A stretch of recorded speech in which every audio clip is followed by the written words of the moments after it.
అన్న గురించి అసలు ఆయన గురించి విజయప్రసాద్ రెడ్డి గురించి అన్న గురించి మాట్లాడాలంటే ఏం మాట్లాడాలి ఆయన గురించి అసలు? ఆయన ఎలా ఎదిగాడంటే ఎదగడానికి దేవుణ్ణో ఎదగడానికి వాక్యాన్నో ఇవేమి పెట్టుకుని ఎదగలేదు. ఆయన ఏంటంటే మనుషులను సేవకులను తిట్టడం అనే దాన్ని మెట్లుగా పెట్టుకొని ఒక్కొక్క సేవకుని తిట్టుకుంటూ అలా మెట్లుగా పెట్టుకుని దాని మీద అదే అన్యులను మెప్పించి అలా వీడియోలు పెట్టడం. మళ్ళీ ఏంటి క్రైస్తవుల కంటే అన్యులే మంచివాళ్ళు. ఏంటి మాదిరి? మనం ఏం మాదిరి? సేవకుడుగా నువ్వేం మాదిరి అన్నా? నువ్వు మాదిరి అన్నా? అసలు నువ్వు సేవకుడు, నీకు సాక్ష్యం ఉందన్నా? అధ్యక్షుడకు వాడి నిందారహితుడు ఏకపత్ని వతుడు అని చెప్పి ఎక్కడుంది? 1 తిమోతి 3లో ఉంది. అన్న నువ్వు ఏకపత్ని వతుడు అన్న. ఇంతకంటే నేను ఏం మాట్లాడినా నీ మనసు పోనీ నువ్వు సేవకు రాకముందేమన్నా ఉన్నావా? సేవలోకి వచ్చి దైవజనుడిగా ఉండి నువ్వేం చేసావు? మొదటి భార్యని అన్యాయం చేసి నువ్వు భార్యని పెళ్లి చేసావు. తెల్లా లేచి వాళ్ళని తిట్టుకుంటూ వీళ్ళని తిట్టుకుంటూ ఇదేనన్నా నీ దేవుడు పెట్టిన భారం. ప్రవీణ్ అన్నని షారోన్ అక్కని ఏమని తిట్టామని ఎంత భయంకరంగా తిట్టావు. మంచిది, సమాధాన పడ్డావు. ఏదో నువ్వేదో ఎక్స్ప్లెనేషన్ ఇచ్చుకుంటున్నావు జనాలు అడిగిన జనాలకి. సమాధాన పడడం మంచిదే, మాకు సమాధాన పడ్డమే కావాలి. నువ్వు ఎవరితోనో సమాధాన పడ్డావు కానీ నువ్వు ఏమని సమాధాన పడ్డావు? సరే వాక్య వ్యతిరేకం అన్నావు. వాళ్ళు నీకు చెప్పారా? నువ్వు చెప్పిన పలానా నువ్వు వాళ్ళతో డిస్కస్ చేసావు, ఇవి పలానవి మీరు వాక్య వ్యతిరేకంగా చేస్తున్నారు, వాక్యానికి విరుద్ధంగా చేస్తున్నారు, ఇవన్నీ మేము నువ్వు చెప్పినవన్నీ మేము సరి చేసుకున్నావు నీకు చెప్పారా? నువ్వు వాళ్ళకి చెప్పి వాళ్ళని గద్దించి నువ్వు ఏవైతే వాళ్ళ దగ్గర ఇవి చేస్తుంది మీరు తప్పు, అవి చేస్తుంది మీరు తప్పు అని నువ్వు మాట్లాడావు కదా, ఆ తప్పులన్నీ వాళ్ళకి చెప్పి ఈ తప్పులన్నీ మీరు సరిదిద్దుకోండి, అప్పుడే మన ఇద్దరం కలుద్దాం, అప్పుడే నేను మీతో అని నువ్వు చెప్పావా? వాళ్ళు నీకు సరిదిద్దుకున్నావు అని చెప్పారా? నీకు ఆ తిట్టే దురాత్మ పోవాలని మేము కూడా ప్రార్థన చేస్తాం. సేవకులను తిట్టే దురాత్మ నీ మీద పనిచేస్తుంది, ఆ దురాత్మ పోవాలని మేమందరం సంఘంగా ప్రార్థన చేస్తున్నాం. ప్రైజ్ లార్డ్, అందరికీ ప్రైజ్ లార్డ్. నా పేరు షాలేం రాజు. నేను ఒక సాఫ్ట్వేర్ కంపెనీలో సీనియర్ టెక్నికల్ లీడ్గా వర్క్ చేస్తున్నాను. అలాగే నా వైఫ్ కొత్తగూడెంలో లాయర్గా కొత్తగూడెం కోర్టులో, జిల్లా కోర్టులో వర్క్ చేస్తుంది. మేమిద్దరం చదువుకున్నాం. నేను ఎంసీఏ చదివాను, పోస్ట్ గ్రాడ్యుయేట్ని. అలాగే నా వైఫ్ కూడా LLM చేసింది. సో దేవుడు కృపను బట్టి మేము కోవిడ్ టైంలో కొత్తగూడెం పట్టణం దేవుడు నడిపించడం జరిగింది. ఈ కొత్తగూడెం వచ్చినప్పటి నుంచి మరి నేను ఏ చర్చికి వెళ్ళాలని దేవుడి సన్నిధిలో గోజాడుతూ ఏ చర్చికి వెళ్ళకుండా చాలా రోజులు యూట్యూబ్లో లైవ్స్ చూస్తూనే ఉన్నాను. అనుకోకుండా దేవుడు ఒకరోజు ఇలాగ అమ్మతేజ మినిస్ట్రీకి నన్ను నడిపించడం జరిగింది. గడిచిన 2 సంవత్సరాలుగా నేను అమ్మతేజ మినిస్ట్రీలో ఒక పరిచారకుడుగా ఉంటూ గడిచిన 2 సంవత్సరాలుగా ఈ పరిచర్లోనే నేను వాడబడుతున్నాను. నాకు ఈ వీడియో పెట్టడానికి కారణం ఏంటంటే ఈ వీడియో చాలా దుఃఖంతో, వేదనతో, బాధ, ఆవేదనతో ఈ వీడియోని నేను పోస్ట్ చేస్తున్నాను. మళ్ళీ ఇలాంటి వీడియో ఒక వీడియో చేయాల్సి వచ్చిందని నేను ఎప్పుడు అనుకోలేదు. నేను ఏదన్నా మాట్లాడితే దేవుడి గురించి, సువార్త గురించి మాట్లాడిన ఆశపడేవాడిని. కానీ దురదృష్టవశాత్తు ఈరోజు ఇలాంటి ఒక వీడియో మాట్లాడాల్సి వచ్చిన దానికి నేను చాలా బాధపడుతున్నాను. గడిచిన కొద్ది రోజులుగా చాలామంది ఎస్పెషల్లీ పాస్టర్సే, అనేక మంది దైవజనులు అమ్మతేజ పాస్టర్ గారి గురించి, అమ్మతేజ మినిస్ట్రీ గురించి ఇష్టం వచ్చినట్టు మాట్లాడుతున్నారు. ఘోరంగా అంటే ఎలా అంటే ఒక అన్యులు కూడా మాట్లాడరు అనమాట, ఆ విధంగా మాట్లాడుతున్నారు. ఒక వ్యక్తి ఏమంటాడు, కాళ్ళు చేతులు విరగొట్టాలంటాడు. ఇంకో పాస్టర్ అంటాడు ఇంకేదో అంటాడు.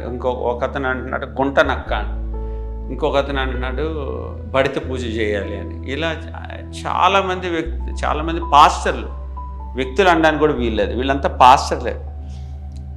వాళ్ళు ఇష్టం వచ్చినట్టు వాళ్ళ నోటికి వచ్చినట్టు మాట్లాడుతూ వీడియోస్ పెడుతున్నారు. ఎవరిచ్చారు మీకు హక్కు? ఇలా ఒక సాటి దైవజనుడి గురించి, సాటి సేవకుడి గురించి ఇలా మాట్లాడే హక్కు, అధికారం మీకు ఎవరిచ్చారు? ఎందుకు మాట్లాడుతున్నారు ఇలాగా? ఆయన ఏమన్నా వేరే క్రీస్తును ప్రకటిస్తున్నాడా? మీరు ప్రకటించిన క్రీస్తును కాక ఆయన వేరే క్రీస్తును ఏమైనా ప్రకటిస్తున్నాడా? మీకు తెలుసా, గడిచిన 3-4 నెలల్లో అమ్మతేజ మినిస్ట్రీలో దగ్గర ఒక 20-30 మంది రక్షణ పొందారు అన్యులు. ఒక 20-30 మంది రక్షణ పొందారు అన్యులు. చాలా చాలా గొప్పగా దేవుడు ఒక 20-30 మంది ఆత్మల్ని 3 నెలల్లో రక్షించుకునే ధన్యతనిచ్చాడని. ఈ కార్యాలు చూసే వాళ్ళ జీవితాలు జరుగుతున్న అద్భుతాలు చూసి, వాళ్ళ జీవితాలు జరుగుతున్న కార్యాలు చూసి వాళ్ళు రక్షణ పొందుతున్నారు. ఇదంతా దేవుడి నామానికి మహిమ కాదా? దేవుడి నామం మహిమపరచబడట్లేదా? అన్యులు రక్షించబడట్లేదా? ఎందుకు మీకు అంత కడుపు మంట, అసూయ, ఈర్ష, ద్వేషం? అంటే మీరు చేయలేంది ఈ పాస్టర్ గారు, అమ్మతేజ పాస్టర్ గారు చేస్తున్నారని ఎందుకు మీకు అంత జెలస్? అంత ఏం మాట్లాడినా, నేను మాట్లాడినా, మీరు మాట్లాడినా, ఎవరు మాట్లాడినా మనందరికీ ఇదే ఆధారం. మనందరికీ బైబిలే ఆధారం, బైబిలే రిఫరెన్స్.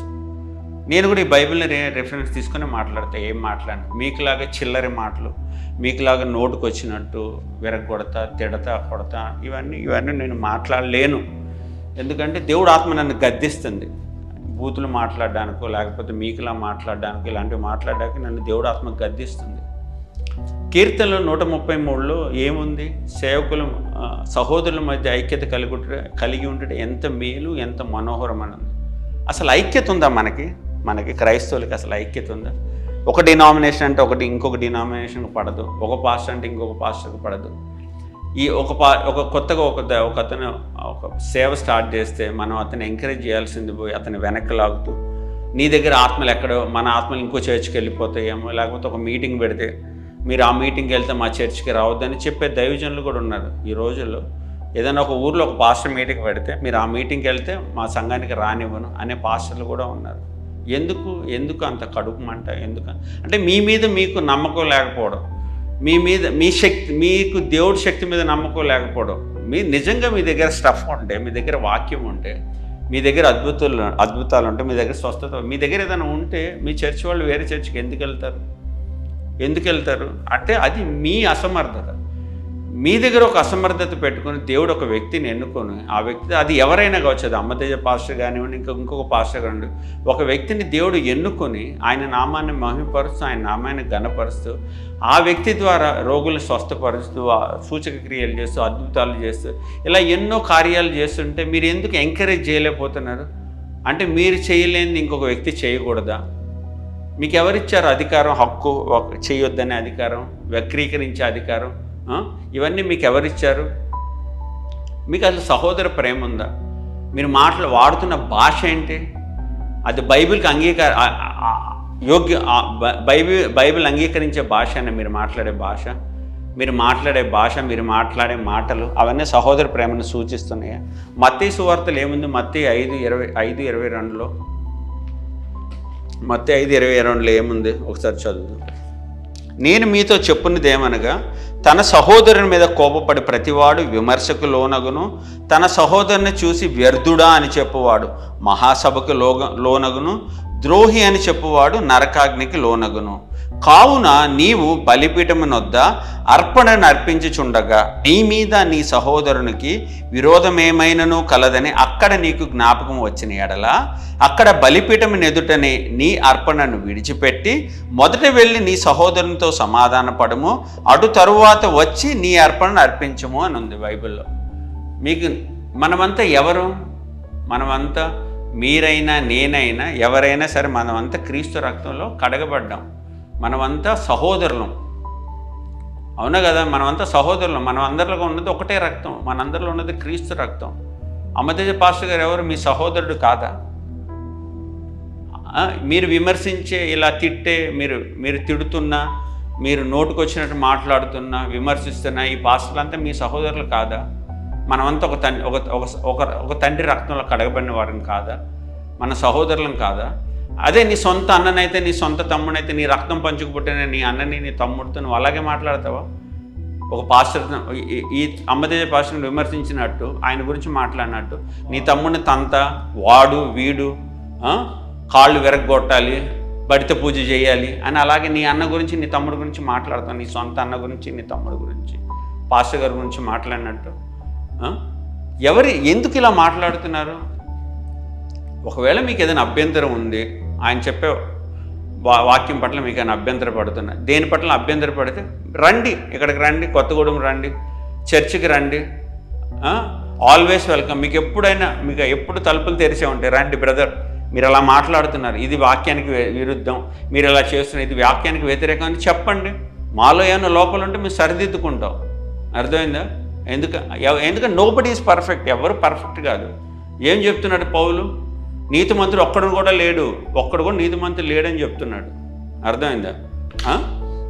మీద నుండి చెప్పండి, మమ్మల్ని వ్యక్తిగతంగా కలిసి విమర్శించే ఎవరన్నా, ఈ బూతులు తిట్టే పాస్టర్లు, విమర్శించే పాస్టర్లు ఎవరన్నా కలవడానికి ప్రయత్నించారా? మాట్లాడడానికి ప్రయత్నించారా? ఇవి ఏమీ చేయకుండా కేవలం యూట్యూబ్లో ఫేమస్ అవ్వడం కోసం, అంటే ఇదా ఒక పద్ధతి? విమర్శించా అంటే యూట్యూబ్లో వచ్చే చిల్లర కోసం వీటి కోసం విమర్శిస్తూ ఒక పాస్టర్ని ఏ పాస్టర్ని పడితే ఆ పాస్టర్ని విమర్శిస్తూ, తిడుతూ, బూతులు తిడుతూ, వార్నింగ్లు ఇస్తూ, బెదిరిస్తూ, ఒక ఆయన ఇది పెడితే కాకినాడ రండి చూసుకుందాం, లేకపోతే హైదరాబాద్ మీరు ఎలా వస్తారో చూస్తాం, లేకపోతే వరంగల్ మీరు ఎలా వస్తారో చూస్తాం. ఏం చేస్తారు మీరు? ఎప్పుడైతే మేము సిలువను ఎత్తుకున్నాం, ఆ రోజు దేనికన్నా మేము రెడీ అయి ఉన్నాం. అదే బ్రతుకుట క్రీస్తు, చావైతే లాభం. దేవుడి కోసం దేనికన్నా సరే, బ్రతకడానికైనా చావడానికైనా దేనికైనా సరే రెడీ అయ్యే ఆయన అన్నీ తీర్మానించుకునే సేవలోకి వచ్చారు. అంతే తప్ప ఎవరో కొడతారనో, లేకపోతే మీరేదో చేస్తారనో. దేవుడు ఎక్కడికి వెళ్ళమంటే దేవుడు కాకినాడ వెళ్ళమంటే కాకినాడ, వైజాగ్ వెళ్ళమంటే వైజాగ్, దేవుడు అరణ్యంలోకి వెళ్ళమంటే దేవుడు ఎక్కడికి వెళ్ళమంటే అక్కడికి వెళ్ళడానికి మా దైవజనుడితో పాటు మేమంతా రెడీగా ఉన్నాం. ఎవరికి భయపడే, లేకపోతే ఎవరు ఏదో చేస్తారనో దేనికో చేస్తారనో మేము ఎవరికి భయపడే పరిస్థితుల్లో లేము. ఎందుకంటే మాకు పెట్టిన భారం అది, మా దైవజనుడికి పెట్టిన భారం, మాకు పెట్టిన భారం. ఈ విమర్శించే వాళ్ళంతా ఫాస్టింగ్ గురించి, ఉపవాసం గురించి వెటకారంగా వీడియోలు చేస్తూ, వెటకారంగా కామెంట్స్ పెడుతూ, ఆ కామెంట్స్ పెట్టిన వాళ్ళు చాలామంది ఫేస్బుక్ ప్రొఫైల్స్ నేను చూశాను. వాళ్ళంతా ఎలాంటి వాళ్ళు అంటే, ఆ ఫేస్బుక్ ప్రొఫైల్స్లో వాళ్ళ ప్రొఫైల్ పిక్చర్ సినిమా హీరోయిన్ల పిక్చర్లు, వాళ్ళ ప్రొఫైల్ వాళ్ళు లైక్ చేసిన పేజెస్ జబర్దస్త్ అని, లేకపోతే అనసూయ ఫ్యాన్స్ అని, ఇవన్నీ నేను చాలా ప్రొఫైల్స్ ఓపెన్ చేసి చూశాను. తిని సాయంత్రం ఖాళీగా ఉండి ఏమి తిన్నది అరక్క ఏదో ఒక వీడియో చూసుకుంటా, ఆ వీడియో కింద కామెంట్స్ పెట్టుకుంటా, ఒకళ్ళని విమర్శించేటప్పుడు నేనేంటి, నా బ్రతుకేంటి, నేను ఒక మనిషి వైపు ఒక వేలు చూపిస్తే మన వైపు 4 వేలు చూపిస్తే నేను అర్హున్నా, ఒక వ్యక్తిని విమర్శించే అర్హత నాకుందా, ఆ వ్యక్తి కంటే నేను నీతిమంతున్నా అని ముందు మనం ఆత్మవిమర్శ చేసుకుంటే అప్పుడు ఇలాంటి కామెంట్స్ ఎవరు చేయరు.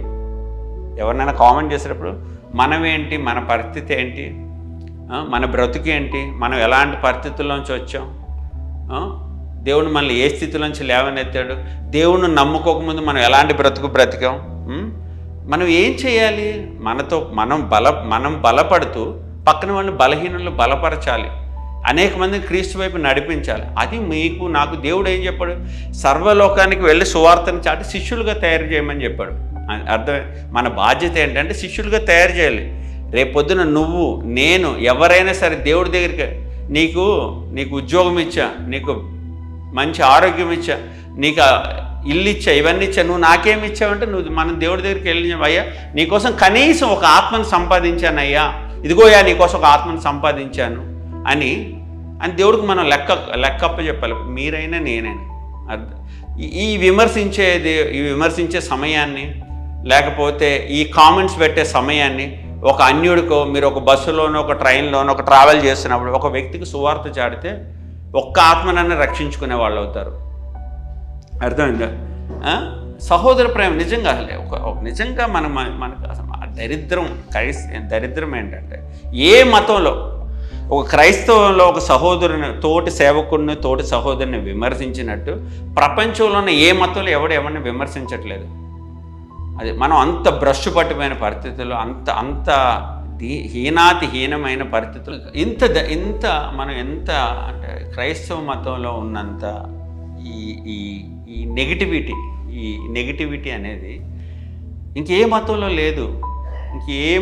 ఇంకే మతాలు ఇంత దారుణంగా, ఇంత దరిద్రమైన, ఈ పదాన్ని వాటిని క్షమించాను నన్ను, ఇంత దరిద్రమైన పరిస్థితుల్లో ఏ మతం లేదు. మొన్న ఉత్తరప్రదేశ్లో ఎవరో ఒక బాబా అని చెప్పి, ఆ బాబా కాళ్ళ దగ్గర మట్టి కోసం దగ్గర 120 మంది 150 మంది వరకు చనిపోతే, అలాంటి వారి గురించి ఎవరైనా మాట్లాడారా? అలాంటి వారిని ఖండించారా మీరు? మీకు ఈ మిగతా మతోన్మాదులు వాళ్ళ ఛానల్స్లో, లేకపోతే మిగతా యాంటీ క్రిస్టియన్స్ ఛానల్స్లో వస్తున్న కంటెంట్ ఎక్కడి నుంచి వస్తుంది? వాళ్ళ కంటెంట్ ఎవరు ఇస్తున్నారు? ఎవరి దగ్గర నుంచి వస్తుంది కంటెంట్? మీరు ఇస్తున్నది మీ ఛానల్లో మీరు చేస్తున్న దాన్ని, ఆ కంటెంట్ని వాళ్ళు తీసుకొని వేరే ఛానల్లో పెట్టుకుంటున్నారు. వాళ్ళకి కంటెంట్ మనమే ఇస్తున్నాం మన దగ్గర నుంచే. వాళ్ళు ఎవరు మన దగ్గర రావట్లేదు, వాళ్ళు ఎవరు మన దగ్గర వీడియోలు వాళ్ళు ఎవరు మన దగ్గర వచ్చి వీడియోస్ తీయట్లా. మీరు చేస్తున్న కంటెంటే వాళ్ళకి ఉపయోగపడుతుంది. అంటే ఒక రకంగా మీరు ఏంటంటే ఎలాగంటే శత్రు చేతికి మీరే ఆయుధాలు ఇస్తున్నారు. ఏంటి అమ్మతేజ మినిస్ట్రీస్ అంటే అంత ద్వేషం, అంత వ్యతిరేకత, అంత ఎందుకు? ఏం చేశారు అమ్మతేజ పాస్టర్ గారు? మీకేం హాని చేశారు? ఎవరిని ఏ రోజన్నా గడిచిన ఈ 5-6 yearsలో ఏ వ్యక్తినైనా విమర్శించారా? ఏ వ్యక్తి గురించి అన్న తప్పుగా మాట్లాడారా? ఏ వ్యక్తి గురించి అన్న తక్కువగా మాట్లాడారు? ఏ సేవకుడినైనా విమర్శించారా? తీర్పు తీర్చడం, దేవుడు ఏమంటున్నాడు తీర్పు తీర్చడం గురించి? తీర్పు తీర్చుట నా వంతు అంటాడు. అది ఆయన తీర్పు తీరుస్తాడు. మీరెవరు తీర్పు తీర్చడానికి? మీకు దేవుడు అధికారం ఇచ్చాడా? దేవుడు మీకు తీర్పు తీర్చడానికి మీకు అధికారం ఇచ్చారా? రోమా, దానికి కూడా రిఫరెన్స్ ఇస్తా. రోమా 14:10లో ఏముంది? అయితే నీవు నీ సహోదరునికి తీర్పు తీర్చనేలా, నీ సహోదరుని నిరాకరింపనేలా, మనమందరము దేవుని న్యాయపీఠం ఎదుట నిలుతుము. ఏమంటే నీ సహోదరుని నువ్వెందుకు తీర్పు తీరుస్తున్నావు? నా తోడు ప్రతి మోకాలు నా ఎదుట వంగును, ప్రతి నాలుకయు దేవుని స్తుతించునని ప్రభువు చెప్పుచున్నాడని వ్రాయబడి ఉన్నది. కనుక ఏం చేద్దాం? మనలో ప్రతివాడు ఎవరి లెక్క వాళ్ళు అప్పచెప్పుకోవాలని చెప్తున్నాడు పౌలు. ఎవరు ప్రతి ఒక్కరు నీ లెక్క నువ్వు అప్పచెప్పుకోవాలి. ఆయన ఏదైనా తప్పు చేశాడు అనుకో, ఆయన లెక్క ఆయన అప్పచెప్పుకుంటాడు. మీరు ఏదైనా తప్పు చేస్తే మీ లెక్క, నేను ఏదైనా తప్పు చేస్తే ఎవరి లెక్క వాళ్ళు అప్పచెప్పుకోవాలి. కాగా మనం ఇక మీదట ఒకనికొకడు తీర్పు తీర్చుకుందుము, అదిగాక సహోదరునికి అడ్డమైనను ఆటంకమైన కలుగు చేయకుందుమని మీరు నిశ్చయించుకోండి. మీరు ఆటంకపరుస్తున్నారు. మీరు అమ్మతేజ పాస్టర్ గారిని ఆటంకపరుస్తున్నారు. అమ్మతేజ పాస్టర్ గారికి అడ్డుపడుతున్నారు. మీకు ఎక్స్ప్లెనేషన్ ఇవ్వాలా, లేకపోతే ఒక పక్కన దేవుడు పనిచేయాలా? మీకు తెలుసా? పాస్టర్ గారు రోజు 3 hours 3 గంటలు 4 గంటలు పడుకుంటారు. 3-4 hours పడుకుంటారు. 3 గంటలు 4 గంటలు. లంచ్ చేస్తే డిన్నర్ చేయరు, డిన్నర్ చేస్తే లంచ్ చేయరు, ఈ 2 చేస్తే బ్రేక్ఫాస్ట్ చేయరు. ఆదివారం వాకింగ్ చెప్పి మళ్ళీ ఆదివారం వాకింగ్ చెప్పి మళ్ళీ ఆదివారం దాకా మిగతా 5 days 6 days రెస్ట్ తీసుకొని మళ్ళీ సండే వాకింగ్ చెప్పి వాళ్ళకి ఈ బాధ, ఈ ప్రయాస తెలియదు. ఇక్కడ ఈ అమ్మతేజ మినిస్ట్రీస్లో పరిచర్య అంటే 365 days 365 రోజులు దేవుడు ఇచ్చిన ప్రతి రోజును వాక్యం చెప్పడానికి వాడతారు. అంతే తప్ప మండే నుంచి సాటర్డే వరకు ఎంజాయ్ చేసి సండే 1 గంట సేపు 2 గంటలు వచ్చి వాకింగ్ చెప్పి మంచిగా మళ్ళీ ఎంజాయ్ చేయడం, అలా ఆ పరిచర్య కాదు ఇది, ఆ భారం కాదు ఇక్కడ ఈ మినిస్ట్రీకి దేవుడు పెట్టింది.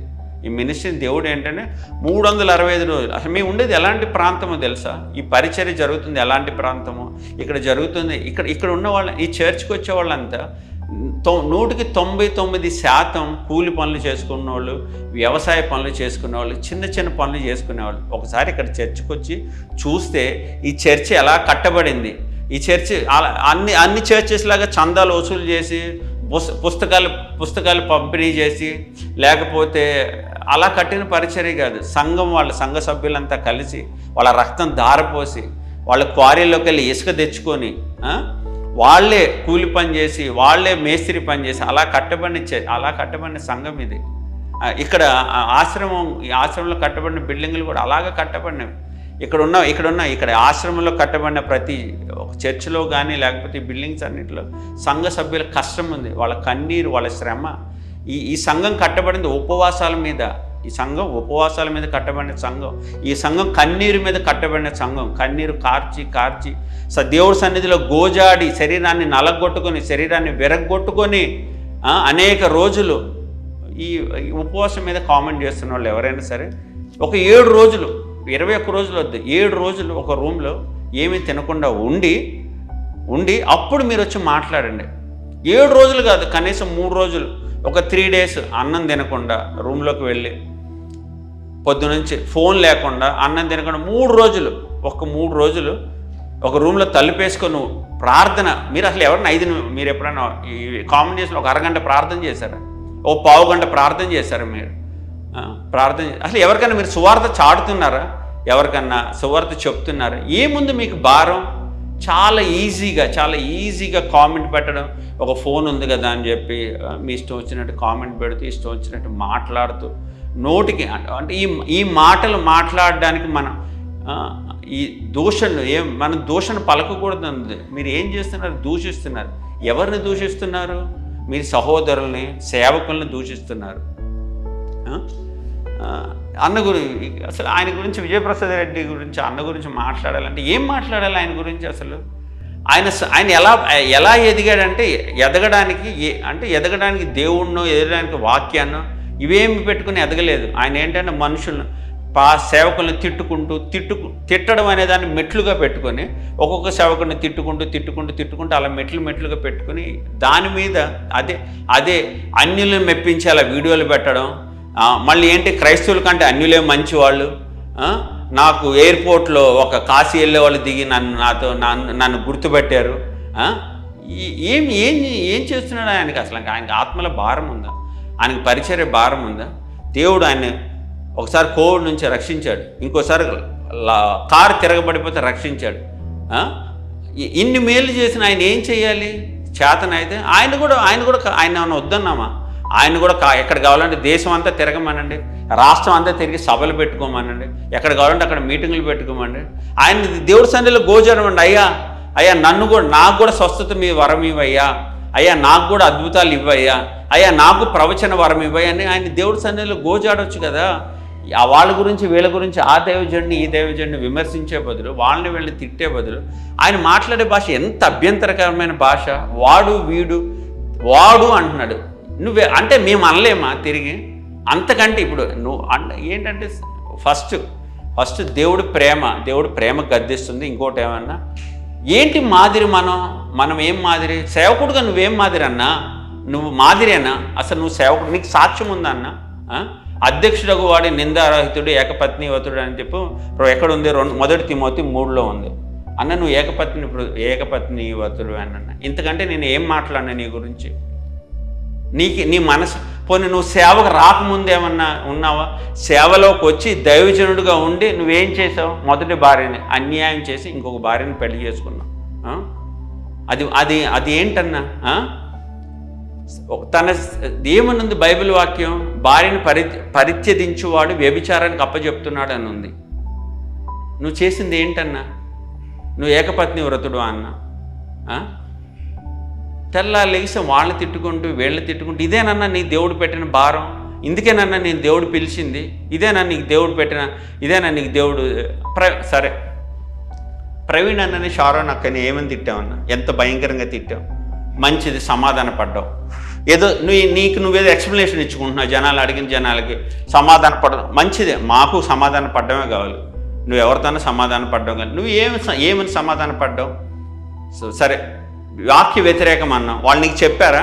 నువ్వు చెప్పిన పలానా నువ్వు వాళ్ళతో డిస్కస్ చేసావు, ఇవి పలానవి మీరు వాక్య వ్యతిరేకంగా చేస్తున్నారు, వాక్యానికి విరుద్ధంగా చేస్తున్నారు, ఇవన్నీ నువ్వు చెప్పినవన్నీ మేము సరి చేసుకున్నావు నీకు చెప్పారా? నువ్వు వాళ్ళకి చెప్పి వాళ్ళని గద్దించి నువ్వు ఏవైతే వాళ్ళ దగ్గర ఇవి చేస్తుంది మీరు తప్పు, అవి చేస్తుంది మీరు తప్పు అని నువ్వు మాట్లాడావు కదా, ఆ తప్పులన్నీ వాళ్ళకి చెప్పి ఈ తప్పులన్నీ మీరు సరిదిద్దుకోండి, అప్పుడే మన ఇద్దరం కలుద్దాం, అప్పుడే నేను మీతో అని నువ్వు చెప్పావా? వాళ్ళు నీకు సరిదిద్దుకున్నావు అని చెప్పారన్నా? నువ్వు దాని గురించి ఏదో నీకేదో ఎక్స్ప్లెనేషన్ కలవకూడదా?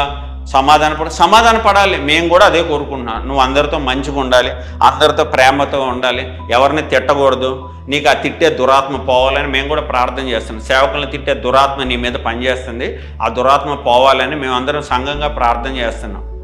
నువ్వు అలాగే చెప్పావు, ఎక్స్ప్లెనేషన్ ఇచ్చావా? ఇంక చాలామంది ఏమంటున్నారు తెలుసా? నువ్వు అమ్ముడిపోయావు ప్రవీణ్ గారు వాళ్ళు నీకేదో డబ్బులు ఇచ్చారు, ఆ డబ్బుల కోసమే నువ్వు వాళ్ళతో లాలూచి పడ్డావు, నువ్వు డబ్బులు తీసుకొని అని చెప్పి అంటున్నారన్న నీ గురించి. దానికి నువ్వు ఏ ఎక్స్ప్లెనేషన్ ఇస్తావు? అద్భుతాలు లేవన్నా? అద్భుతాలు సూచక్రియలు లేవా? అద్భుతాలు సూచక్రియలు లేవు అపోస్తల కాలంలో ఆగిపోయినాయని నీకెవరు చెప్పారన్నా? నీకు చెప్పాడా దేవుడు? విజయప్రసాద్ రెడ్డి అద్భుతాలు ఆగిపోయినాయి, సూచక్రియలు ఆగిపోయినాయి అని నీకు చెప్పాడా? నాన్న నాకు 5 years క్రితం, 5-6 years క్రితం వరకు చల్లగాలి సైనస్ ఉండి చల్లగాలి వస్తే పడేది కాదు. కూర్చొని నైట్ అంతా కూర్చొని తుమ్ముతూనే ఉండడు. నైట్ మొత్తం కూర్చొని తుమ్ముతూనే. ఒక దైవజనుడితో ప్రార్థన చేయించుకున్నా, పోయింది సైనస్. ఇప్పుడు నేను ఇప్పుడు రాత్రులు తెల్లవారుజాము 3 4 కూడా కూల్ డ్రింక్స్ తాగుతా, కూల్ వాటర్ తాగుతున్నా. అది దేవుడు చేశాడు నా అద్భుతం. అదే కాదు, నా భార్యను స్వస్థపరిచాడు, నా కొడుకుని స్వస్థపరిచాడు. నా సొంత తమ్ముడు మరణకరమైన రోగం, చావు నోట్లోకి వెళ్ళిపోయిన నా తమ్ముడిని దేవుడు స్వస్థపరిచాడు. నా తమ్ముడు భార్యకి, నా మరదలకి, నా సొంత మరదలకి బ్రెయిన్ స్ట్రోక్ వచ్చి 24 గంటల్లో చనిపోతామని చెప్పినాడు. బ్రెయిన్ స్ట్రోక్ వచ్చి చనిపోతామని చెప్పిన నా మరదలు ఈరోజు 2016లో చనిపోతాను డాక్టర్లు చెప్పిన రోజు ఈరోజు నా మరదలు సజీవ సాక్షిగా ఉంది. నా కుటుంబంలో దేవుడు ఎన్నో అద్భుతాలు చేశాడు. నా కుటుంబంలో ప్రతి ఒక్కటి ముట్టాడు, స్వస్థతలు చేశాడు. నువ్వు ఎలా మాట్లాడతావు? ఆ అద్భుతాలు లేవు, అద్భుతాలు ఆగిపోయినాయి, సూచక్రియలు లేవని ఎలా మాట్లాడతావు? నా కుటుంబంలో నా పిన్నులు, నా పెద్దమ్మలు, మాకు ఎంతోమందిని దేవుడు, నా స్నేహితుల్ని ఎంతోమందిని దేవుడు స్వస్థపరిచాడు. ఎంతోమందికి దేవుడు గర్భాన్ని తెరిచాడు. 2000 కొన్ని సంవత్సరాల క్రితం నా పరిస్థితి అంటే నాకు సైకిల్ కూడా లేని పరిస్థితి.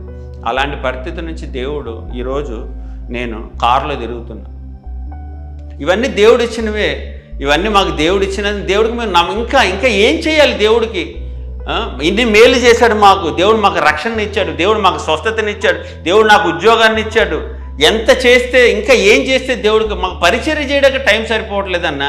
నీకు వీటన్నిటికీ టైం ఎక్కడి నుంచి వస్తుంది? వాడంటావు, వీడంటావు, నీ నోటుకు వచ్చినట్టు మాట్లాడి నీకు ఎవరిచ్చారన్న అధికారం? నువ్వెవరు? Who are you? బైబిల్లో ఎక్కడన్నా నువ్వు వాడు వీడు అని తిట్టమని, నీ నోటుకు వచ్చిన భాషతో మాట్లాడమని బైబిల్లో ఎక్కడన్నా ఉందా? ఉంటే రెఫరెన్స్ చూపించి మాకు. ఇగో ఈ రెఫరెన్స్లో ఉంది, నీ ఒక సేవకుని బూతులు తిట్టు, ఇంకొక సేవకుని బూతులు తంటాను, ఇష్టం వచ్చి తిడతాను చెప్పు, ఉందని చెప్పు వాక్యం చూపించి అప్పుడు నువ్వు తిట్టు, మేము పడతాం. నీకెవరిచ్చారన్న హక్కు? Who are you? నువ్వెవరు? నీకేంటి అధికారం?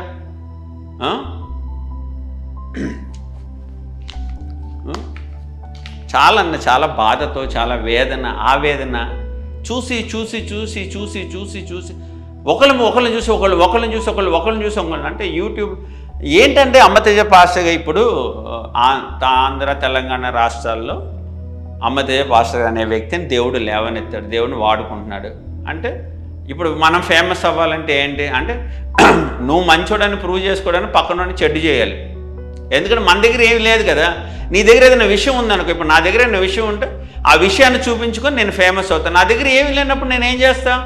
ఎవరైనా ఒక వ్యక్తి ఫేమస్ అవుతుంటే అతన్ని ఎంచుకొని అతన్ని తిడితే, అంటే సమాజంలో ఈజీగా అడ్డదోవల పైకి రావడానికి ఉన్న ఏకైక మార్గం ఏంటంటే ఒక ఫేమస్ అవుతున్న వ్యక్తిని తిట్టాలి. తిడితే మనం ఫేమస్ అవుతాం. ఎందుకంటే మనం ఎలాగ ఫేమస్ అవ్వలేం కదా. ఎందుకంటే మన దగ్గర ఒక అద్భుతాలు లేవు, ఒక ఆశ్చర్యాలు లేవు, ఒక సూచక్రియ మన దగ్గర ఏమీ లేవు. ఒక వాక్యం అంటావా? ఈ రోజుల్లో వాక్యం యూట్యూబ్లో విచ్చలవిడిగా దొరుకుతుంది. నువ్వే చెప్పనవసరంలా, అర్థమైందా? బోల్డ్ మంది వాక్యం చెప్పేవాళ్ళు ఉన్నారు. మరి ఎలాగా నువ్వు ఫేమస్ అవ్వాలంటే ఇంక ఇదే దారి. నువ్వు ఫేమస్ అవ్వడానికి ఎంచుకున్న దారి ఏంటంటే ఒకటేమన్నా సేవకుల్ని తిట్టడం, రెండేమన్నా అన్యుల్ని పొగడడం. ఈ రెండే నువ్వు ఎంచుకున్న దారులు. వీటితోనే నువ్వు పైకి వస్తున్నావు తప్ప నీ సొంతగా లేకపోతే నువ్వేదో ఒక వ్యక్తిని స్వస్థపరచో లేకపోతే ఏదైనా చేసో నువ్వు పైకి రాలేకపోతున్నావు. అందుకని ఇలాంటి దారిని ఇంకా ఇలా యూట్యూబ్లో ఒక పాస్టర్ని తిట్టి ఫేమస్, దాని ద్వారా డబ్బులు సంపాదించుకోవడం ఏంటంటే యేసు ప్రభువుని యూదా 30 వెండి నాణ్యాలకు అమ్మాడు కదా, కేవలం అదే. దీనికి పెద్ద తేడా ఏమి లేదు. ఆ 30 వెండి నాణ్యాలకు యేసు ప్రభువుని అమ్మడం ఏంటో, ఒక సేవకుడిని తిట్టి డబ్బులు సంపాదించడం కూడా అది దానితోనే సమానం. రోమ 14:4 ఏముంది? ఒకసారి చదువుతాను. పరుని సేవకునికి తీర్పు తీర్చుటకు నీవెవడవు?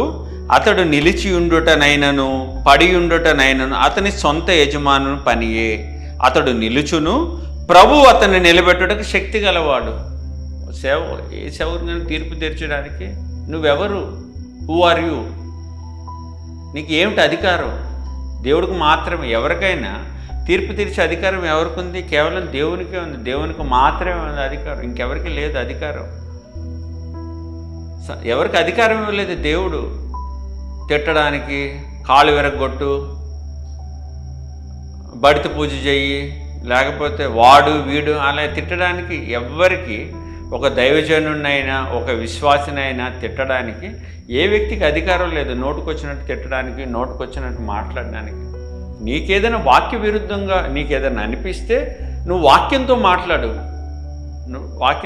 అంతేగాని అబద్ధాలని, అసూయ, ద్వేషం, జలసి ఏంటంటే ఈ వీడియో పెట్టేవాళ్ళంతా 99% కూడా 100% జలసి స్పిరిట్. వీళ్ళందరి మీద ఏ ఆత్మ పనిచేస్తుందంటే, వీళ్ళందరి మీద పనిచేసే ఆత్మ ఏంటంటే ఈర్షతోనే. అంటే మనం చేయలేని పొరుగుంటి పొల్లకొర రుచి అని ఒక సామెత ఉంది కదా. అంటే అలాగా పక్కన ఎవరైనా ఒక వ్యక్తి చేస్తుంటే చేతనైతే, నువ్వైనా నేనైనా ఎవరైనా సరే మన చేతనైతే ఒక వ్యక్తిని బలహీనుని బలపరచాలి, అంతేగాని బలంగా వాడబడుతున్న వెనక్కి లాగకూడదు.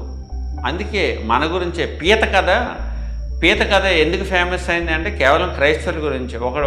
ఒక వ్యక్తి ఎదుగుతున్నాడంటే, ఒకడు ఎదుగుతున్నాడంటే తట్టుకోలేని మనస్తత్వం, అది ప్రేమేనా? అదేనా సహోదర ప్రేమ? అది సహోదర ప్రేమ. ఇంకొక తమ్ముడు, నేను కుష్ఠవ్యాధిని తీసుకొస్తా, స్వస్థపరుస్తావా అని అంటున్నాడు. ఆయన ఏమని చెప్పాడా? ఇప్పుడు అమ్మదేవి పాస్టర్ గారు ఎవరినైనా తీసుకురండి, నేను స్వస్థపరుస్తా, నా దగ్గర స్వస్థత వరం ఉంది, నేను ఎవరినైనా స్వస్థపరుస్తా నీకు చెప్పాడా? గాయములు కట్టువాడు ఆయనే, గాయం చేయువాడు ఆయనే.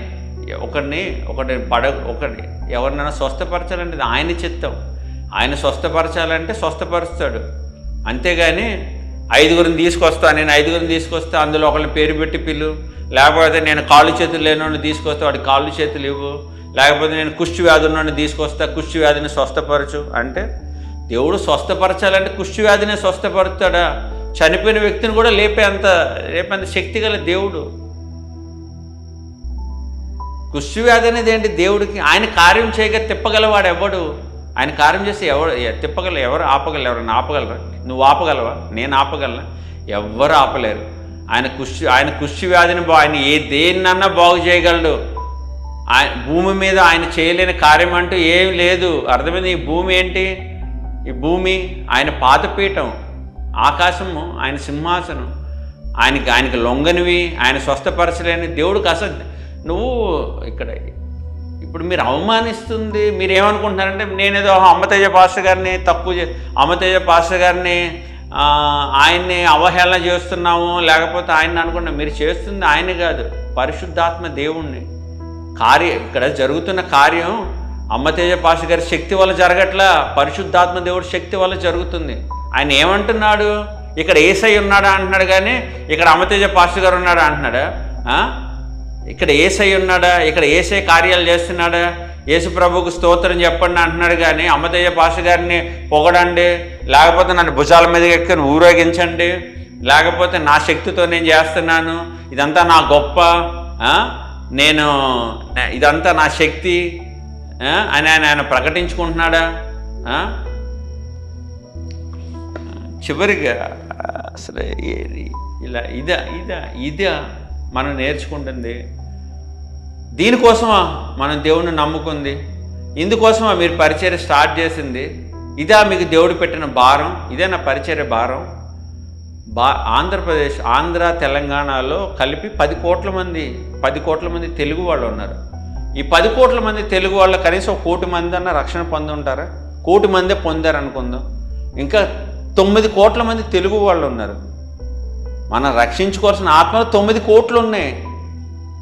ఎంతసేపు ఈ పాస్టర్ని తిట్టుకుంటా, ఆ పాస్టర్ని తిట్టుకుంటా, వాళ్ళని తిట్టుకుంటా, వీళ్ళని తిట్టుకుంటా, సమయం అంతా దీనికే గడిపేస్తే ఆ 9 కోట్ల మందిని ఎప్పుడు రక్షిస్తాం? కోత విస్తారంగా ఉంది, కోయివారు కొద్దిగా ఉన్నారు.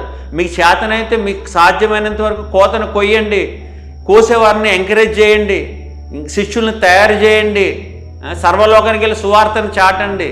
అది మనకి అది మీకైనా మాకైనా ఎవరికైనా దేవుడు పెట్టిన భారం అది. అంతేగాని వాళ్ళని తిట్టండి, వీళ్ళని తిట్టండి, లేకపోతే వాళ్ళని విమర్శించండి. విమర్శకు కూడా ఒక హద్దు ఉండిద్ది. విమర్శకు కూడా ఒక హద్దు ఉండదు. ఓర్పుకి కూడా ఒక సహనం, ఒక హద్దు ఉండదు. మేము తిట్టలేమా? ఇప్పుడు ఒక్కొక్క మీటింగ్ మీద నెలలో 6 మీటింగ్లు పెడుతుంది. ఒక్కొక్క మీటింగ్ దగ్గర 10,000 మంది, 6 మీటింగ్లు వెళ్ళి 10,000 మంది కంటే ఎక్కువ జనాలు వస్తున్నారు. వాళ్ళందరినీ తిట్టమని, మిమ్మల్ని తిట్టమని చెప్తే వాళ్ళకి నెగిటివ్ కామెంట్లు, మీ వీడియోల కింద నెగిటివ్ కామెంట్లు పెట్టండి, లేకపోతే మిమ్మల్ని తిట్టండి అని చెప్తే మీ పరిస్థితి ఏమైతే అర్థం చేసుకోండి. కానీ అది కాదు కదా దేవుడు పెట్టిన భారం. దేవుడు పెట్టిన భారం ఏంటి? దేవుడు ఎందుకు ఆయన శిష్యులు అడుగుతుంటే, అయ్యా ఈ పుట్టుగుడ్డివాడు ఎందుకు గుడ్డివాడిగా పుట్టాడు? వీళ్ళ తల్లిదండ్రుల పాపమా, జన్మ పాపమా, లేకపోతే ఎందుకు అతను పుట్టి గుడ్డివాడిగా పుట్టాడంటే దేవుడు ఏం చెప్తున్నాడంటే, అతను తల్లిదండ్రులు పాపం చేయలేదు, అతడు పాపం చేయలేదు, దేవుడి నామాన్ని మహిమపరచడానికి దేవుడు అతను పుట్టి గుడ్డివాడిగా పుట్టించాడని చెప్తున్నాడు. ఇక్కడ ఈ మినిస్ట్రీలో అద్భుతాలు చేస్తుంది, సూచక కార్యాలు చేస్తుంది ఆత్మలు రక్షించబడ్డానికి, ఆత్మలు రక్షించుకోవడానికి. అంతే తప్ప లేకపోతే చాలామంది పాస్టర్లాగా అద్భుతాలు చేసి హీలింగ్ చేసి ఇక డబ్బులు అడగడం, లేకపోతే హీలింగ్ చేసిన వాళ్ళ దగ్గర డబ్బులు వసూలు చేయడం, అలాంటివి ఏం చేయట్లేదు. ఇక్కడ ఉచితంగా సువార్తను ప్రకటిస్తూ ఉచితంగా అందరికీ స్వస్థతలు చేస్తున్నారు. అంతే తప్ప దీన్ని ఏమన్నా దీన్ని ఏమన్నా ఒక బిజినెస్ లాగా, లేకపోతే చాలామంది బిజినెస్ చేస్తున్నట్టు ఇక్కడ అలాంటివి ఏమి చేయట్లేదు, అలాంటివి ఏమి జరగట్లేదు. ఇక్కడ అదే కుష్ఠవ్యాధి గురించి కుష్ఠవ్యాధిగ్రస్తుని తీసుకొస్తా తమ్ముడు, కుష్ఠవ్యాధిగ్రస్తుని తీసుకొస్తే స్వస్థపరచండి అని అంటున్నాడు. తిమోతిలో 2 తిమోతి 4:20 ఏముందంటే, పౌలు ఏమంటున్నాడంటే తోఫ్రీము రోగి అయి ఉన్నాడు అని చెప్తున్నాడు. పౌలు ఏం చేశాడు? అదే పౌలు అపోస్తల కార్యం 29లో చనిపోయిన ఐథియోపియన్ని బ్రతికించిన పౌలు తిమోతిలో ఏం చెప్తున్నాడు? తోఫ్రీము రోగి అయి ఉన్నాడు అని చెప్తున్నాడు. చనిపోయిన వ్యక్తిని బ్రతికించిన పౌలు ఆ తోఫ్రీంని స్వస్థపరచలేడా? ఎవరినైనా ఒకరిని స్వస్థపరచాలన్నా, ఒక వ్యక్తిని బ్రతికించాలన్నా, ఒక వ్యక్తికి గర్భఫలం ఇవ్వాలన్నా, ఒక వ్యక్తికి ఏది చేయాలన్నా దేవుడు అనుమతిస్తే, ఆయన చేయాలనుకుంటే చేస్తాడు. అర్థమైందా? ఇప్పుడు కొన్ని వేల మంది వస్తుంటే దేవుడు కొంతమందిని ఎందుకు పిలుస్తున్నాడు అంటే వాళ్ళతో దేవుడు మాట్లాడుతున్నాడు. ఆ 10 మందితోనో, ఆ 15 మందితోనో వాళ్ళతోనే దేవుడు మాట్లాడుతున్నాడు. మిగతా వాళ్ళందరినీ ఎందుకు పిలవట్లేదు? మిగతా వాళ్ళందరితో దేవుడు పేరు పెట్టి ఎందుకు పిలవట్లేదు? ఇప్పుడు ఒకవేళ నిజంగా మీరు చెప్పినట్టే కాగితంలో రాసుకొని, పుస్తకంలో రాసుకొని, వాట్సాప్లో తీసుకొని ఇవన్నీ మీరు ఏదేదో చెప్తున్నారు కదా, అది కాదండి. నువ్వే అసలు ఎంత అంటే నువ్వు ఒక నెల రోజుల క్రితం అన్న విజయప్రసాద్ రెడ్డి అన్న 1 మంత్ క్రితం నువ్వేం పెట్టావు? ఒక 1 మంత్ క్రితం నువ్వేం వీడియో పెట్టావు? ఇది దురాత్మ అని పెట్టావు. దురాత్మతో చేస్తున్నా, ఇదంతా దేవుని ఆత్మ కాదు, దురాత్మ అని 1 మంత్ క్రితం వీడియో పెట్టావు. మళ్ళీ 1 వీక్ క్రితం ఏం వీడియో పెట్టావు? ఇదంతా వాట్సాప్లో మెసేజ్లు పంపిస్తారు, పక్కన వాలంటీర్స్ కూర్చుంటారు, వాళ్ళకి చెప్తారు, వీళ్ళని పిలుస్తారు. అంటే ఏం మాట్లాడుతున్నావు? నెల రోజుల క్రితం దురాత్మ అన్న నువ్వే, మళ్ళీ నెల రోజుల తర్వాత ఏమంటున్నావు? ఇదంతా మ్యానిపులేషను, ఇదంతా స్క్రిప్టెడ్ అని చెప్పి నువ్వు అంటే నువ్వేం మాట్లాడుతున్నావు నీకే క్లారిటీ లేదు. నెల రోజుల క్రితం మాట్లాడిన మాటకి ఇప్పుడు మాట్లాడిన మాటకి అదన్నా అబద్ధం అని ఒప్పుకో, చెప్పింది, లేకపోతే ఇప్పుడు చెప్తుందన్న అబద్ధం అని ఒప్పుకో. అంటే రెండిట్లో నువ్వు మాట్లాడింది ఒకటైతే అబద్ధం, దురాత్మ అన్నదన్న అబద్ధం, స్క్రిప్టెడ్ అన్న అబద్ధం కదా. అంటే ఇంకొక 1 మంత్ తర్వాత ఇంకేదో అంటావు. ఎందుకంటే ఇప్పుడు నేను వరంగల్ మీటింగ్లో ఫోన్ పెట్టుకోకుండా, అసలు వాలంటీర్స్ని ఎవరిని పెట్టకుండా, ఇవేం పెట్టకుండా ఉన్నారు కదా. ఇప్పుడు నువ్వేం చేస్తావంటే ఇంకొక 1 వీక్ తర్వాత ఇంకేదో నీకేదో ఏదో నీ అంతా నువ్వు ఇంకొక కోకన్ బుల్ స్టోరీ ఒకటి తీసుకొచ్చి, లేకపోతే నువ్వు ఒక స్టోరీ కుక్ చేసి అది తీసుకొచ్చి జనాలకి చెప్తావు అన్నమాట. అది మానుకో అన్న, అది మానుకొని నువ్వు కూడా మంచిగా నువ్వు కూడా రాష్ట్రం అంతా తిరుగు, దేశం అంతా తిరుగు, ప్రపంచం అంతా తిరిగి మంచిగా మీటింగులు పెట్టుకో, మంచిగా సువార్త చెప్పు, అనేక ఆత్మల్ని రక్షించుకో. ఫస్ట్ ఏమన్నా ఇది పెట్టావన్నా, ఏది పెట్టావు? నువ్వు పెట్టిన దాంట్లో థంబ్నెయిల్ మీటింగ్కి వస్తున్న పెట్టావు. అందుకని ఆ మీటింగ్కి వస్తుందని పెట్టేసి మళ్ళీ ఏం చేసావు? డైరెక్ట్గా అమ్మదేవి పాస్టర్ గారి ఫోటో పెట్టావు. నీ శిష్యుడు ఏమన్నా వీడియో పెట్టారు కదా, తమ్ముడు ఏమన్నా కింద కామెంట్స్ మొన్నటిదా కామెంట్స్ పెట్టించి అందరు కామెంట్స్లో మొత్తం దుయ్యబడుతున్నారు, మొత్తం మీ వెంట్రుకలన్నీ పీకుతున్నారు. పీకేసరికి మీరేం చేశారు, ఇప్పుడు కామెంట్ సెక్షన్ ఆఫ్ చేశారు. మీకు ఎందుకంత భయం, కామెంట్ సెక్షన్ ఎందుకు ఆఫ్ చేశారు? మీరు నిజంగా ధైర్యంగా ఉన్న వాళ్ళైతే కామెంట్ సెక్షన్ ఎందుకు, కామెంట్ సెక్షన్ ఆన్ చేసుకుని ఉండొచ్చు కదా, ఎందుకు ఆఫ్ చేశారు కామెంట్ సెక్షన్ మీరు? చెప్పు.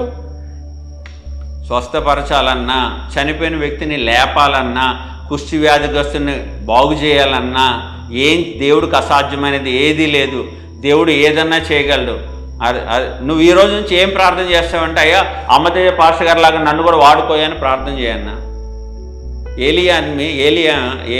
ఎలీషాని ఏమడిగాడు? నీ ముందు అభిషేకం 2 పాలు నా మీదకి రావాలని అడిగాడు కదా. నువ్వు కూడా దేవుడు నాలో అడుగు, అయ్యా అమ్మతేజ పాస్టర్ గారి మీద అభిషేకం 2 పాలు నా దగ్గరికి రావాలి, నా మీద 2 పాళ్ళు పెట్టయ్యా, నేను కూడా అద్భుతాలు చేయాలయ్యా, నేను కూడా పేరు పెట్టి పిలవాలయ్యా, నేను కూడా సూచక్రియలు చేయాలయ్యా, ఇవన్నీ ఉన్నాయ్యా, ఇవన్నీ నిజమయ్యా అని దేవుడు సన్నిధిలో గోజాడు. నువ్వు కూడా ఒక 1 వారం రోజులు ఉపవాసం ఉండు, లేకపోతే ఒక 10 రోజులు ఉపవాసం ఉండు, నీకు కూడా ఇస్తాడు దేవుడు. నువ్వు కూడా దేవుడు సన్నిధిలో కన్నీరు గార్చు. లగ్జరీస్ ఎక్కువైపోయినాను, నీకు సుఖాలు ఇవన్నీ బాగా ఎక్కువైపోయి, సుఖాలు ఇవన్నీ ఎక్కువైపోయి ఇవన్నీ మర్చిపోయినట్టున్నావు నువ్వు. స్టార్టింగ్లో నువ్వు కూడా ఇవన్నీ చేసి ఉంటావేమో, కానీ ఒకప్పుడు ఇప్పుడు ఏంటంటే నీకు బాగా ఏంటి ఒక ఈ ఫేమస్ అవ్వాలని చాలామందికి ఏంటంటే ఫేమస్ అవ్వాలి, అది కూడా ఒక దురాత్మ. ఫేమస్ అవ్వాలి, నేను ఫేమస్ అవ్వాలి అనేది అది కూడా ఒక దురాత్మ. అది మేమంతా ప్రార్థన చేస్తాం, నీకు ఆ ఫేమస్ అవ్వాలనే దురాత్మ వదిలిపోయి నీకు దేవుడు పని చేయాలనే ఆత్మ రావాలని చెప్పి మేము కూడా ఈ రోజు నుంచి నీకోసం ప్రార్థన చేస్తాం. చివరిగా నేను చెప్పదలుచుకునేది ఏమంటే, చివరి వాక్యం చెప్పి నేను ముగించేస్తాను. ఎందుకంటే మాకు దేవుడు చాలా పని ఇచ్చాడన్న. నేను ఆఫీస్ వర్క్ చేసుకోవాలి, మళ్ళీ అలాగే పరిచర్య చేయాలి. సో నాకు చాలా పని ఉంది. సో ఎఫెసీ 4:1-2 చదువుతాను. కాబట్టి మీరు సమాధానమును బంధము చేత ఆత్మ కలిగించే ఐక్యమును కాపాడుకొనుట యందు శ్రద్ధ కలిగిన వారై, ఏంటి శ్రద్ధ కలిగిన వారే, ప్రేమతో ఏమంటున్నాడు, ప్రేమతో ఒకటినొకడు సహించుచు మీరు పిలువబడిన పిలుపుకి, నిన్ను దేవుడు ఏ పిలుపుకి పిలిచాడో ఆ పిలుపుకు తగినట్లు దీర్ఘశాంతము, నీకు దీర్ఘశాంతము, నువ్వు దీర్ఘశాంతముతో కూడిన సంపూర్ణ వినయముతో సాత్వికముతో నడుచుకోవడం వలనని ప్రభువును బట్టి ఖైదీనైన నేను మిమ్మును బ్రతిమాలు కొనుచున్నాను. అర్థమైందా అన్న? నిన్ను బ్రతిమాలు కొనుచున్నా. నువ్వు కూడా నిన్ను దేవుడు దేనికి పిలిచాడో ఆ పిలుపుకు తగినట్లు నువ్వు జీవిస్తూ అనేక ఆత్మలు కోసుకుంటూ ఇలా జనాల్ని పాస్టర్లను తిట్టి ఫేమస్ అవ్వడం మానేసి పరిచర్య చేయి, సువార్త చెప్పు, ఆత్మలు రక్షించుకో. నువ్వు అలాగ ఉండాలని ఈ రోజు నుంచి నీకోసం నేను ప్రార్థన చేస్తాను. నీకోసం మా సంఘం అంతా నీకోసం ప్రార్థన చేస్తాను. దేవుడు నీకు ఈ భారం పెట్టాలని, శ్రమ పెట్టాలని. అందరికీ నా వందనాలు. Thank you very much.